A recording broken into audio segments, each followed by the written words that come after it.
أهلا بكم من جديد وإلى عناوين الجزء الثاني من برنامجنا. مفتقدا النطق والسمع، عدسة أيوب ترسم الإبداع بريشة فنان. خدمة الخميسي الإذاعية لمغترب الكرة العمانية. يتفننون ويخاطرون بصناعة القلوب القوية عند الأطفال. بطل هذا التقرير يفتقد إلى حاستين أساسيتين هما السمع والنطق، غير أن المولى سبحانه وتعالى أنعم عليه بمحبة واحترام الناس وبموهبة مهنية لا يضاهيه فيها أحد.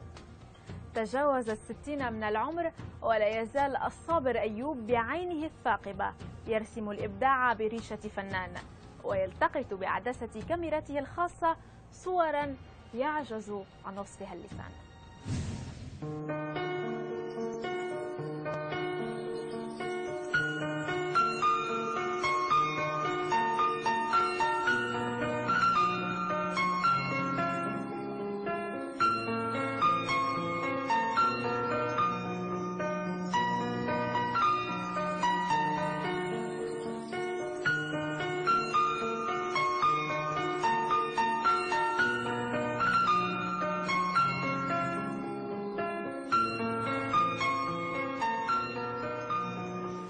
ترتبط الرياضة ببعض العوامل المحيطة والتي تزيد من إثارتها وجماليتها، وأحد أهم هذه العوامل التصوير الفوتوغرافي لما يحمله من أهمية في نقل الحدث وعرض صور لا تراها إلا عين المصور.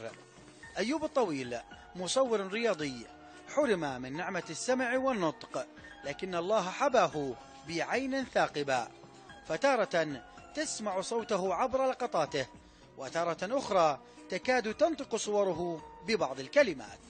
من بدايته كان متشوق كثير للرياضة، كان يطرح علي أسئلة وما أفهمهاش بعد مرات، لأنه النطق عنده كان شوي صعب.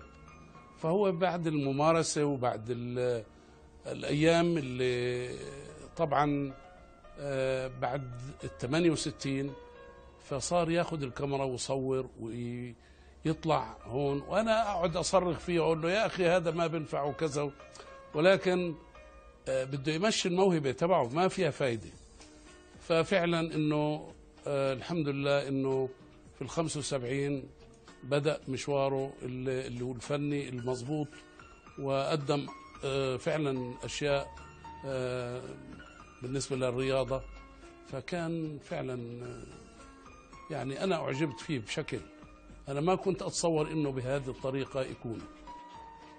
أيوب والذي يحمل من اسمه صفات الصبر أحد أهم الأسلحة للمصور الفوتوغرافي، بالإضافة للشخصية الاجتماعية القادرة على التواجد في المكان والزمان الصحيحين.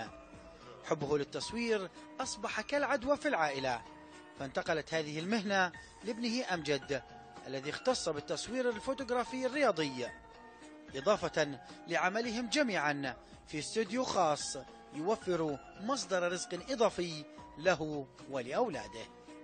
أنا مشيت على خطى الوالد، لأنه الوالد مصور صحفي معروف، فبصراحة كانت صور الرياضة اللي بصورها كثير أستمتع فيها وكثير تلفتني. فالحمد لله مشيت على خطى ومصور، يعني هلا أنا مصور صحفي بجريدة الغد ومختص بالرياضة ويعني والشؤون المحلية والاقتصادية والفنية، يعني كل أنواع التصوير الحمد لله. حب الناس الحمد لله، يعني أيوب والدي معروف كثير وكل الناس بتحبه وبتحترمه، وحتى لما خلص وتقاعد من جريدة الدستور تمام لليوم الناس بتحكي معاه بطلبوه هو شخصيا يصور، ما بدهم أي مصور ثاني، بدهم إياه هو شخصيا يصور لهم. أيوب الطويل الذي يقارب عمره من 63 سنة يحلم بأن يواصل أبنائه وأحفاده هذه المهنة التي أحبها فقدمها على طبق من ذهب، ليؤكد بأن صورة واحدة تغني عن 1000 كلمة. أحمد الخليلي لبرنامج بي تي عمان.